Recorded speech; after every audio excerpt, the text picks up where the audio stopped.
नमस्कार, मैं हूं अवनींद्र आशुतोष। आज हम बात करेंगे कांग्रेस की। कांग्रेस जिस तरह से बिखरती जा रही है, बड़े बड़े नेता मोह भंग होने के बाद पार्टी छोड़कर जा रहे हैं। ऐसे में सवाल उठता है कि कांग्रेस की कुंडली क्या कहती है। और जाहिर है, जब कुंडली की बात आती है तो उससे भविष्य, अब बीजेपी की कुंडली हो, कांग्रेस की कुंडली हो, शिवसेना की कुंडली हो, सब पार्टी की अपनी अपनी कुंडली होती है। लेकिन आज सबसे प्रमुख है कांग्रेस की कुंडली में क्या है। और इसी कड़ी में हम जुड़ेंगे एस्ट्रोलॉजर आचार्य सीमा गुप्ता से, जो बताएंगे कि कांग्रेस की कुंडली क्या कहती है। क्योंकि जिस तरह से हमने लगातार देखा, बड़े बड़े नेता कांग्रेस से अपना पुराना रिश्ता तोड़कर जा रहे हैं, चाहे वो देवड़ा हो या फिर बाबा सिद्दीकी हो या फिर अब अशोक चौहान जो पूर्व मुख्यमंत्री हैं। तो कुल मिलाकर सबसे बड़ा सवाल ये है कि कांग्रेस के प्रति जो मोह घटता जा रहा है लोगों का, उसमें उसका सबसे बड़ा कारण क्या है। और इसी कड़ी में ये भी कहा जा रहा था कि कांग्रेस के नेता संजय निरुपम भी कांग्रेस छोड़ सकते हैं। लेकिन जब उनसे प्रतिक्रिया ली गई तो उन्होंने कहा कि ऐसी कोई बात नहीं है, मैं पार्टी के साथ अभी तक बना हुआ हूँ। तो निश्चित रूप से बहुत बड़ा सवाल यही पैदा होता है कि कांग्रेस से मोह भंग क्यों होता जा रहा है। सीमा गुप्ता जी के पास चलते हैं और जानते हैं कि वाकई ये पूरा मामला क्या है। सीमा जी, मेरी आवाज़ मिल रही है आपको? सीमा जी, आप मुझे सुन पा रही हैं? तो सीमा जी के पास हम बाद में जाएंगे। पहले हम जानते हैं कि अशोक चौहान ने सबसे पहले अपनी प्रतिक्रिया में क्या कहा। अशोक चौहान जी ने क्या कहा, ये हम सुनने की कोशिश करते हैं। मैंने आज कांग्रेस वर्किंग कमेटी, कांग्रेस की प्राइमरी मेंबरशिप और हमारे जो लेजिस्लेटिव पार्टी है उसका भी इस्तीफा मैंने आज पार्टी को सुपुर्द किया है। इसलिए मैंने आज पूरी तरीके से कांग्रेस पार्टी से मेरा जो भी इन्वॉल्वमेंट था वो। क्यों मजबूर होना पड़ा था? कोई मजबूरी की कोई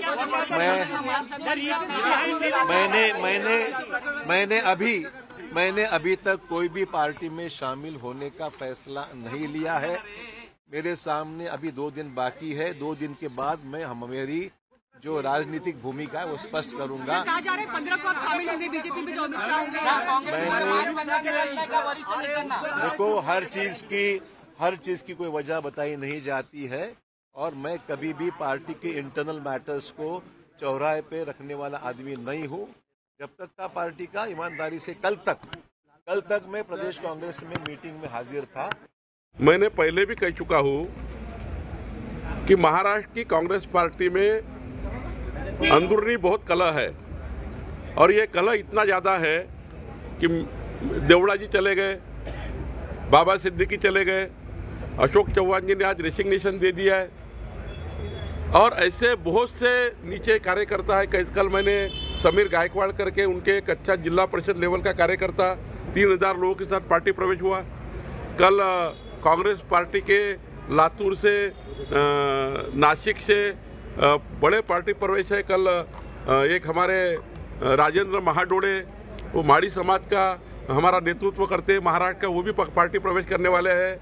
कांग्रेस पार्टी में बहुत अंदरूनी झगड़े चल रहे हैं और वो झगड़े निपटाने के लिए कोई नेता नहीं है। तो मुझे लगता है ये जो अशोक चौहान जी का रेसिग्नेशन है, ये अंदरूनी धुसफूस के अंदरूनी जो झगड़े चल रहे हैं आपस के झगड़े में, और जो देश के लिए, राष्ट्र के लिए, महाराष्ट्र के लिए कांग्रेस पार्टी का कोई विजन नहीं बचा हुआ है, उसका स्पष्टीकरण माननीय अशोक चौहान जी देंगे। अभी आज नहीं कल प्रेस में क्यों राजीनामा दिया उन्होंने, क्या हुआ ऐसा। लेकिन भारतीय जनता पार्टी का यही कहना है कि मोदी जी ने जो गारंटी ली है, विकसित भारत का संकल्प किया है, वो संकल्प को साथ देने के लिए भारतीय जनता पार्टी में कोई आना चाहता है, उसके लिए हमारे पार्टी में उनका स्वागत है। हमारा उनका गमछा हम उनको देंगे और हमारे विचार की भावना, हमारी विचारधारा है, वो विचारधारा पे वो काम करने के लिए कोई तैयार है तो हम सबके लोग लेने को तैयार है। भारतीय जनता पार्टी के साथ अलग अलग पार्टियों के कई बड़े नेता आना चाहते हैं। विशेष रूप से कांग्रेस के कई नेता हमारे संपर्क में है, क्योंकि जिस प्रकार का व्यवहार कांग्रेस पार्टी के शीर्षस्थ नेताओं का रहा है, एक प्रकार से ये सारे नेता अपनी पार्टी में सफोकेट हो रहे हैं। विशेष रूप से कांग्रेस में जो जननेता है उनको ये लगता है कि अब देश के मुख्य प्रवाह में हमने काम करना चाहिए, क्योंकि देश हित की बात को भी राजनीति के चलते दरकिनार करने का काम कांग्रेस का शीर्षस्थ नेतृत्व कर रहा है। अब कौन कौन हमारे संपर्क में है इसका खुलासा धीरे धीरे आपको होगा, तो मेरा आपको इतना ही कहना है, आगे आगे देखिए होता है। बिछड़े सभी बारी बारी, उस गीत की याद आ गई। जिस तरह से कांग्रेस ने लंबे समय तक इस देश को अपना विचार दिया, सत्ता में उसने बहुत सालों तक राज किया। ऐसे में क्या कारण है कि आज शीर्ष नेतृत्व को कोई परवाह ही नहीं है? बड़े बड़े नेता छोड़कर जा रहे हैं और भी कई लोग छोड़कर जाना चाहते हैं। ऐसे में सबसे बड़ा सवाल कि कांग्रेस की कुंडली में क्या गड़बड़ी है, या क्या किस तरह से उसको देखा जाए। सीमा गुप्ता जी के पास हम चलते हैं। सीमा जी से जानने की कोशिश करेंगे कि जो कुंडली है कांग्रेस की, वो क्या कहना चाह रही है। सीमा जी, सबसे पहले आपका बहुत बहुत स्वागत है और ये जानना चाहेंगे कि कांग्रेस से जिस तरह से लोगों का मोह भंग हो रहा है, बड़े बड़े दिग्गज नेता पार्टी छोड़कर जा रहे हैं और शीर्ष नेतृत्व जो है उसको कोई फर्क नहीं पड़ रहा है। न्याय यात्रा की बात हो रही है, भारत जोड़ो यात्रा की बात हो रही है, लेकिन कांग्रेस के अंदर जो खलबली मची है उसको देखते हुए कांग्रेस की जो कुंडली है उसको आप कैसे देखती हैं? आशुतोष जी, कांग्रेस की जो मैंने कुंडली देखी है इस समय 12 जनवरी 1970 सॉरी हाँ 2 जनवरी 1978 की जो कुंडली बनी हुई है, मीन लग्न की इनकी कुंडली बनी हुई है। तो यहाँ पर अगर मैं कांग्रेस की कुंडली देखूं, उस समय गुरु में राहु की महादशा जा रही है और गुरु में राहु की महादशा 2025 तक है। कभी भी जब हम कुंडली देखते तो ये कि लग्न कितना मजबूत है, दशम यानी सत्ता कितनी मजबूत है, चतुर्थ यानी जनता मजबूत है जो आपको सपोर्ट करने वाली है। यहाँ पर जो कांग्रेस की अगर मैं स्थिति परिस्थिति देखूं, ग्रह गोचर देखूं, इस समय कांग्रेस जो है वो लोगों के संपर्क में आएगी, जो आ रही है लोगों से कनेक्शन बनाएगी। लेकिन रही सत्ता की बात, क्योंकि जब तक आपके पास सत्ता नहीं होती है, आपके पास ताकत नहीं होती, आपकी पार्टी का कोई मतलब नहीं है। तो यहाँ पर जो इनकी महादशा जा रही है वो ये बता रही है कि इनके हर एक एक्शन से सामने वाली पार्टी को फायदा होगा, यानी बीजेपी को फायदा होगा। अच्छा, ये कोई भी एक्शन लेंगे, ये किसी से भी मीटिंग कर ले, किसी भी जनता से मिल ले, लेकिन इनकी जो महादशा जा रही है इस समय वो 5th हाउस को कनेक्ट कर रही है। यानी जब भी 5th हाउस से कनेक्ट होता है यानी सामने वाले की जीत होती है और उस इंसान की हार होती है।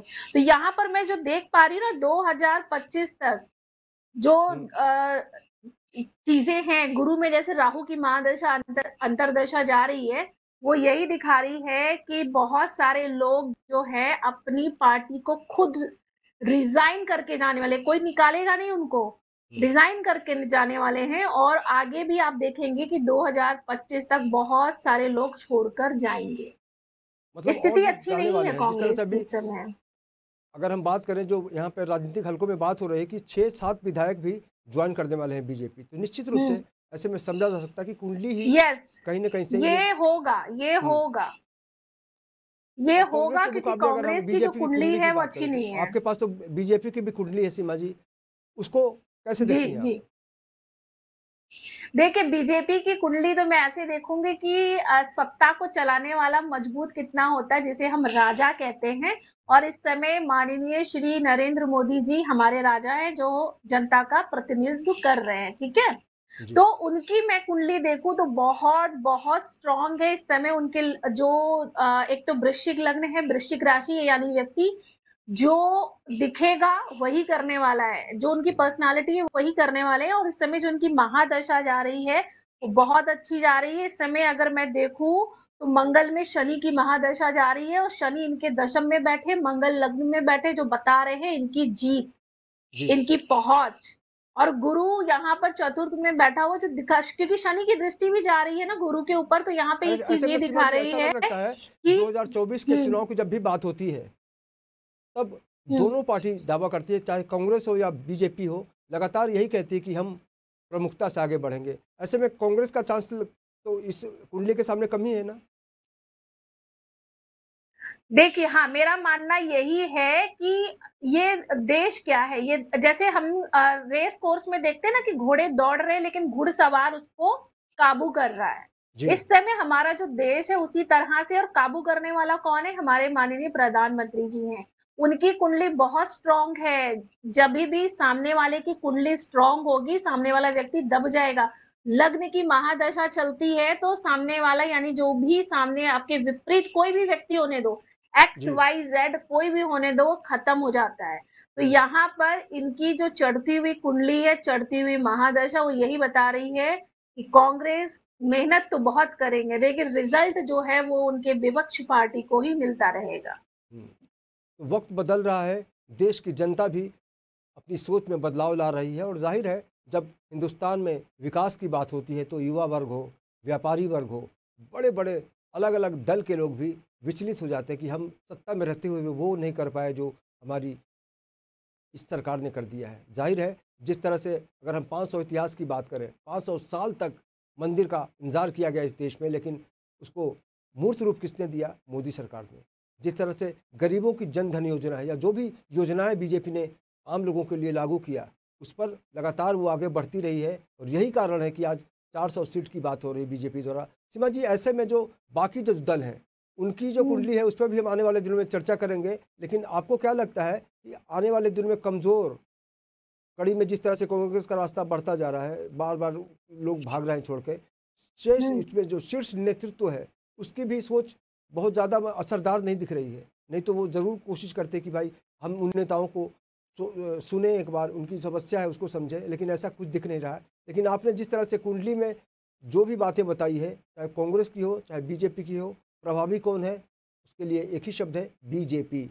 निश्चित रूप से आने वाले दिनों में अगर कांग्रेस में इसी तरह की भाग दौड़ जारी रही तो उसको 2024 में बहुत सारी मुश्किलों का सामना करना पड़ेगा। तो इस तमाम जानकारी के लिए सीमा जी आपका बहुत बहुत शुक्रिया, और निश्चित रूप से उन लोगों को भी शुक्रिया अदा कहूँगा जो आज अपनी सोच के ज़रिए उस पार्टी का साथ दे रहे हैं, चाहे वो कांग्रेस हो, चाहे वो बीजेपी हो, चाहे वो शिवसेना हो। तो पार्टी कोई भी हो, देश की जनता तय करती है कि हमारी सोच क्या है। और निश्चित रूप से जब कुंडली ने बता दिया कि कांग्रेस की स्थिति फ़िलहाल अच्छी नहीं चल रही है, तो ऐसे में हमें इंतज़ार करना पड़ेगा, क्योंकि कांग्रेस के पास जो अनुभव है और आज जो रिज़ल्ट दे रही है कांग्रेस, उसको लेकर कहीं ना कहीं से पार्टी को मंथन करने की ज़रूरत है। तो इस खास पेशकश में इतना ही। बाकी की खबरों के लिए आप देखते रहे इन 24 न्यूज़ और मुझे दीजिए इजाज़त। नमस्कार।